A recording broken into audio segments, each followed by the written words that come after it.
Bonjour et bienvenue dans ce nouvel épisode de BioPilates Deep Dive. Aujourd'hui, je vous propose un moment d'attention lente, un retour à la spirale, à ce mouvement interne si particulier qu'est le roulement arrière des obliques, un exercice à la fois doux, profond et exigeant. Un mouvement d'enroulement, de flexion et de rotation, mais aussi un geste d'exploration, un retour à soi. Je m'installe, assise, les jambes en adduction ou en abduction, les pieds bien à plat.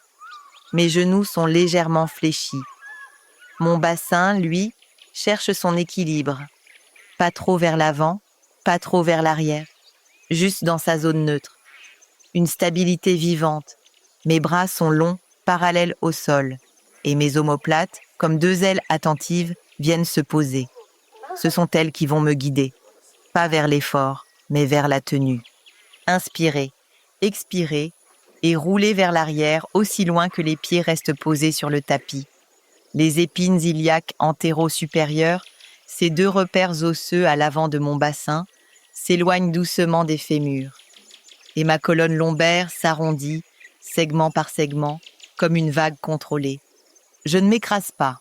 Je m'organise, je m'autoporte, je laisse ma colonne s'enrouler sans la poser. Le haut de mon dos suit en légère flexion. Et dans cette courbe douce, je vais introduire la rotation. Un bras se déplace, l'autre reste. Le regard suit. Mon tronc s'ouvre vers l'arrière pendant que mes abdominaux restent engagés. Inspirez et revenez. Pas vite, pas en force. Je reviens par les muscles profonds, par mes obliques, par mes transverses, par ma colonne qui se réorganise. Et je balaie à nouveau le bras vers l'avant. Ce mouvement est un dialogue. Il demande de l'écoute, de la patience, de la précision. C'est aussi un exercice de biomécanique fine. On active ici les transverses de l'abdomen pour stabiliser et comprimer. Les obliques internes et externes en synergie contralatérale pour créer la spirale. Les grands droits de l'abdomen pour maintenir la flexion. Les fléchisseurs de la hanche en excentrique vers le bas, en concentrique vers le haut, les extenseurs des hanches quand le bassin recule vers l'arrière des fémurs, et bien sûr, les stabilisateurs des omoplates qui évitent toute tension dans le cou. Mais au-delà de ça, il y a des muscles moins visibles, moins souvent évoqués, et pourtant essentiels. Je pense ici aux adducteurs. Le long adducteur naît de la branche supérieure du pubis et s'insère sur la ligne âpre du fémur, au tiers moyen de la face médiale. Il permet l'adduction de la cuisse, participe à une légère flexion de hanche et favorise une rotation médiale. Le petit adducteur, lui, prend naissance sur la branche inférieure du pubis et s'insère un peu plus haut sur cette même ligne âpre. Il assure lui aussi l'adduction, mais joue un rôle subtil dans la stabilisation pelvienne, surtout dans les exercices asymétriques comme celui-ci. Lorsqu'on place un cerceau entre les genoux, ce sont ces muscles qui s'activent pour maintenir la ligne médiane tout en laissant le tronc s'organiser autour. Et si on va encore plus loin, parlons système nerveux car tout mouvement naît là, pas dans le muscle, mais dans l'information, dans la communication. On distingue 3 grandes familles de nerfs. Les nerfs sensitifs, qu'on appelle aussi afférents, transmettent les informations du corps vers le cerveau. Tactile, douleur, température, proprioception, ce sont eux qui me disent « Où suis-je dans l'espace ? Quel muscle est étiré ? Quel segment est engagé ?»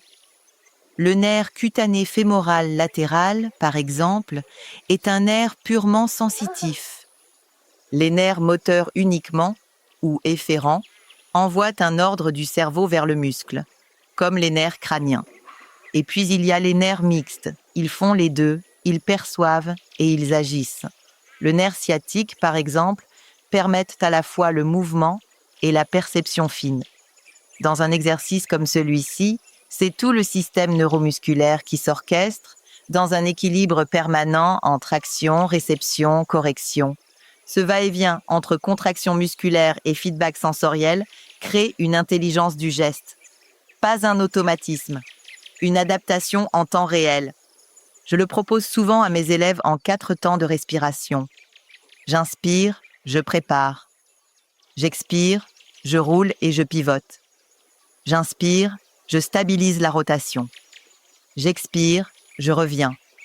Et parfois, je leur demande de poser les mains derrière la tête ou d'utiliser un flex band autour des pieds, pas pour faire plus, mais pour faire mieux, pour sentir différemment, pour explorer là où on ne pense pas toujours à regarder. Ce que j'aime dans cet exercice, c'est qu'il n'est jamais identique. Il me rappelle que la flexion n'est pas une soumission, que la rotation n'est pas une fuite, mais une manière de se rassembler, de retrouver l'axe, de réconcilier la structure et la fluidité. Alors aujourd'hui, je vous invite à le pratiquer avec cette intention, pas pour le faire, mais pour sentir ce qui se réorganise en vous lorsque vous le traversez. Et si vous avez le temps, recommencez. Mais cette fois, les yeux fermés. À chaque variation, une intention. À chaque adaptation, une opportunité de progresser sans se blesser. Ces modifications ne sont pas des régressions. Elles sont des chemins alternatifs vers l'intelligence du geste. Merci pour votre écoute et à bientôt pour un nouvel épisode de BioPilates Deep Dive.